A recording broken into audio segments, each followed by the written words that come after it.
Good evening. Tonight, a chilling question hangs over the Middle East. How much of Iran's lethal missile arsenal actually remains? The answer, delivered by the President of the United States himself, is deeply unsettling, and it carries profound implications for the security of the entire Gulf region. President Donald Trump has now put a specific number on the destruction. Speaking in an exclusive interview with NBC News on Friday, the president claimed that after months of punishing military exchanges and relentless regional tensions, Iran has been left with only a fraction of its once formidable missile capability. The figure he offered was precise and stark. The president stated that Iran retains only about 21 to 22% of its original missile arsenal. His words, delivered in his characteristic direct style, were carefully measured. They still have capacity. They have some missiles. They have some drones, President Trump told NBC News. Then came the calculation. I would say, percentage-wise, maybe 21 or 22% of their missiles. This latest assessment is not the first time the American president has attempted to quantify the damage inflicted upon Iran's military infrastructure. Observers will note that the current figure of 21 to 22% is slightly higher than a previous estimate. In May, President Trump had cited a lower number, stating at that time that Iran retained only about 18% of its missile capability. The upward revision, while modest, raises important questions about the accuracy of intelligence assessments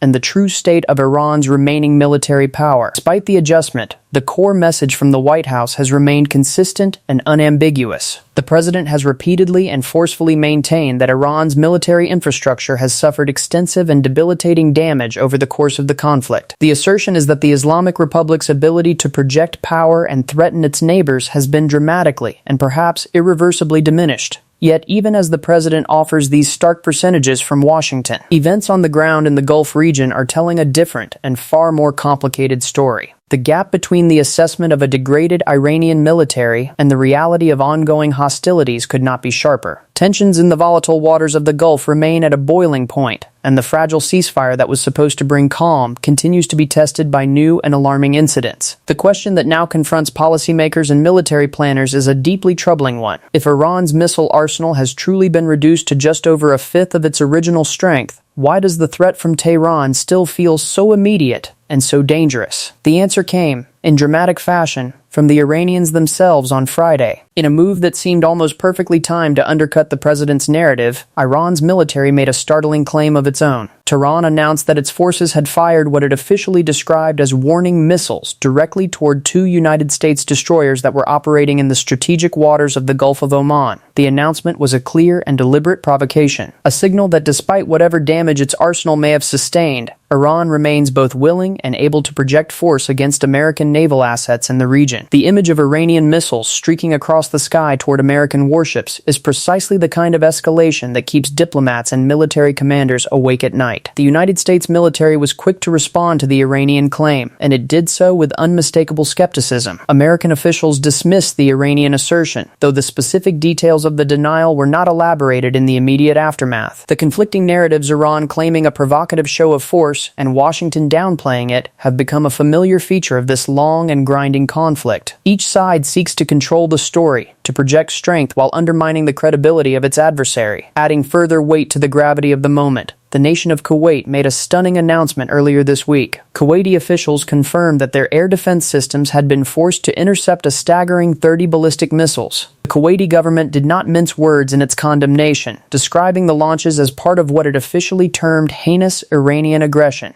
30 ballistic missiles intercepted in a single barrage. That number alone speaks volumes about the scale of the threat that Iran continues to pose to its Gulf neighbors. The successful interception undoubtedly saved countless lives, but the fact that such an attack was launched at all casts serious doubt on any suggestion that the danger from Iran has passed. These developments unfold amid pervasive and deepening concerns over regional security. The possibility of renewed hostilities, of a sudden and catastrophic escalation that shatters the ceasefire entirely, hangs over every diplomatic meeting and every military briefing. The math offered by President Trump suggests a weakened adversary. The missiles intercepted over Kuwait and the warning shots claimed in the Gulf of Oman suggest something far more menacing. A determined foe that, even with diminished capacity, remains capable of striking fear into the heart of the region. The disconnect between the percentage points cited in Washington and the missiles flying over the Gulf is the central and most frightening mystery of this moment. As we pause here, we have laid out the president's assessment, the Iranian claims, and the reality of ballistic missiles intercepted over Kuwait. When we return, we will delve deeper into what these contradictions mean for the future of the ceasefire and the stability of the region. Stay with us. Welcome back. Before the break, we detailed President Donald Trump's striking claim that Iran retains only 21 to 22% of its missile arsenal, a figure slightly higher than the 18% he cited in May.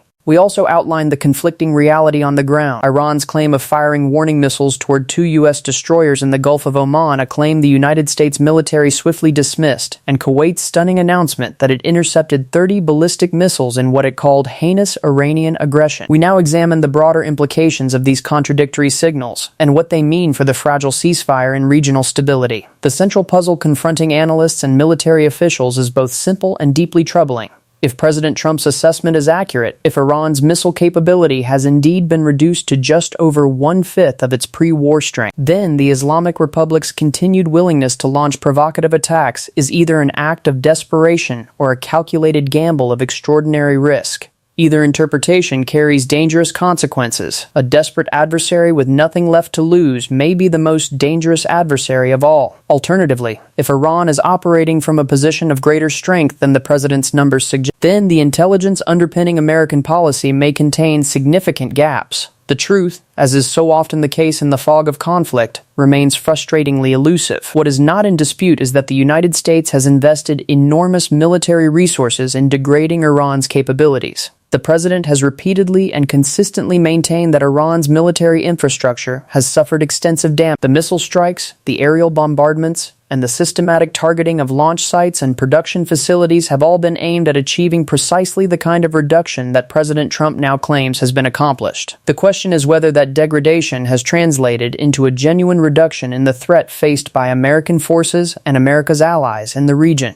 The missiles intercepted over Kuwait and the warning shots claimed in the Gulf of Oman suggest that the answer is far from clear. The fragile ceasefire that has been in place continues to be tested by these incidents. Each new provocation, each new claim and counterclaim chips away at the already thin foundation of trust that any lasting diplomatic settlement would require. The pattern has become grimly familiar. Iran launches or claims to launch an attack. The United States either dismisses the claim or responds with measured force. A Gulf ally like Kuwait finds itself in the crosshairs, forced to rely on its air defense systems to protect its population. The international community holds its breath, and then the cycle begins. Breaking this pattern will require more than percentage point assessments delivered in television interviews. It will require a fundamental shift in the calculations of both sides. The Kuwaiti announcement deserves particular attention. 30 ballistic missiles intercepted in a single barrage represents an attack of significant scale and ambition. The Kuwaiti government's decision to publicly and forcefully condemn what it called heinous Iranian aggression signals a growing willingness among Gulf states to name Tehran directly as the source of the threat they face. This rhetorical shift carries its own risks. As Gulf nations become more vocal in their condemnations, the potential for a spiral of escalation that draws in multiple countries increases. What began as a conflict primarily between the United States and Iran has increasingly drawn in neighboring states, transforming the security landscape of the entire region. The dismissal by the United States military of Iran's claim regarding the warning missiles fired at U.S. destroyers is also significant. By publicly rejecting the Iranian narrative, Washington is engaged in an information war that runs parallel to the military conflict. Credibility and perception matter enormously in this environment. If Iran can successfully project an image of continued strength and defiance, it bolsters its position both domestically and with its regional allies. If the United States can successfully counter that narrative, it reinforces the message that Iran has been weakened. The battle for the truth is, in many ways, as important as the battle on the ground. To conclude, the situation in the Gulf remains poised on a knife's edge. President Trump offers a picture of a degraded adversary, reduced to a fraction of its former military might. The missiles flying toward Kuwaiti airspace and the provocative claims emanating from Tehran offer a starkly different picture, one of a determined foe that remains capable of threatening its neighbors and challenging American naval power. The ceasefire, fragile and repeatedly